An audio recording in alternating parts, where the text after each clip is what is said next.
Bonsoir les gars, bienvenue et bon retour sur la chaîne Miles Real Vision. Donc, vidéo chill, au calme, prévia sur l'avant-match entre le Real Madrid et l'Atlético Madrid, le derby. Donc, à Santiago Bernabéu. Donc, ça va être un match costaud, costaud. On va regarder pourquoi, on va regarder les enjeux. Mais en étudiant ce match, je me suis aperçu d'une chose, c'est qu'en fait, pour l'Atlético Madrid, c'est compliqué. Alors, si on se passe du côté madrilène, Real Madrid, donc on vient d'enchaîner 4 matchs qui étaient périlleux. Donc, suite aux doubles défaites contre Retafe et Osasuna, tu avais donc Vigo, c'était impératif de gagner. Tu avais la double confrontation contre City, on a gagné, on est qualifié pour les quarts de finale. Entre ces deux confrontations, tu avais le match piège contre Elche.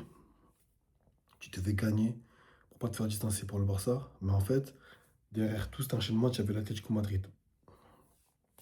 L'Atlético Madrid, on connaît, c'est costaud, c'est Diego Simeone, c'est physique, c'est rapide, contre-transition rapide, c'est bourbier, c'est le combat mental, psychologique, physique, c'est la bagarre, c'est un truc de fou. Tu t'en sors jamais indemne quand tu joues contre eux.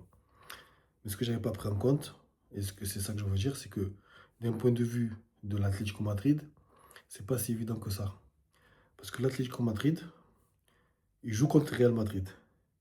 Mais derrière, ils affrontent 3 fois d'affilée le Barça. Le Barça qu'ils ont déjà affronté 2 fois. Une victoire 4-0, une défaite 3-0. Ils vont les affronter en Liga, donc match retour de Liga. Ils vont les affronter 2 fois d'affilée donc, à l'occasion des quarts de finale aller-retour de Ligue des Champions. Et derrière ça, ils ont la finale contre la Real Sociedad, si je dis pas de bêtises, en Coupe du Roi. Tu imagines un peu? C'est-à-dire, eux, ils jouent plus, techniquement, ils ne peuvent plus jouer la Liga.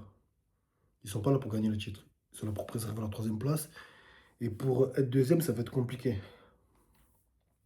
Et l'Atlético Madrid, comme on le sait, Diego Simeone, parce que souvent on dit tel joueur il choisit ses matchs, tel joueur il choisit ses matchs. Mais dans le cas de Diego Simeone, c'est Diego Simeone, El Cholo, qui choisit ses matchs. Parce qu'avec l'effectif qu'il a, je pense qu'il aurait pu viser plus haut. C'est un effectif pour gagner la Liga. C'est un effectif, tu peux remporter la Ligue des Champions. Mais Diego Simeone, parfois c'est le jour et la nuit. Il te sort un gros match contre le Real, un gros match contre le Barça, et après il va te perdre contre une équipe lambda.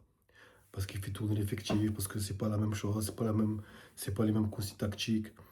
Euh, Ce qui est un avantage chez l'Atlético Madrid se révèle aussi être un défaut, c'est qu'ils peuvent jouer bloc bas, ils peuvent avoir la possession du ballon, ils peuvent jouer en contre, ils peuvent jouer box-to-box, ils peuvent tout faire.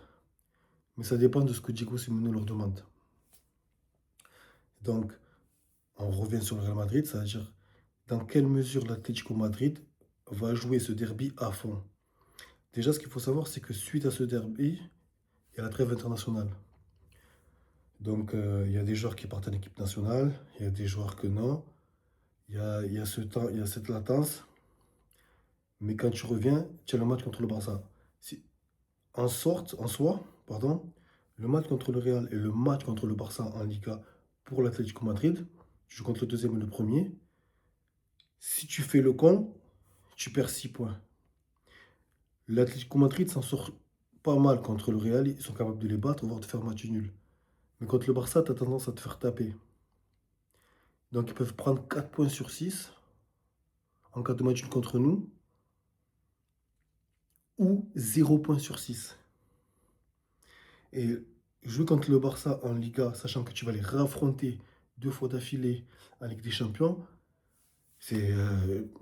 Je sais pas comment les entraîneurs les abordent. Parce que regarde, déjà, ils se sont affrontés 2 fois. Match aller 4-0, match retour, ils perdent 3-0. Donc maintenant, tu fasses l'ardoise. Tu rembobines et tu pars sur match de Liga. Selon comment ça s'est passé contre le Real Madrid, comment ils vont aborder le Barça. Le Barça qui sera obligé de battre l'Atlético Madrid pour continuer.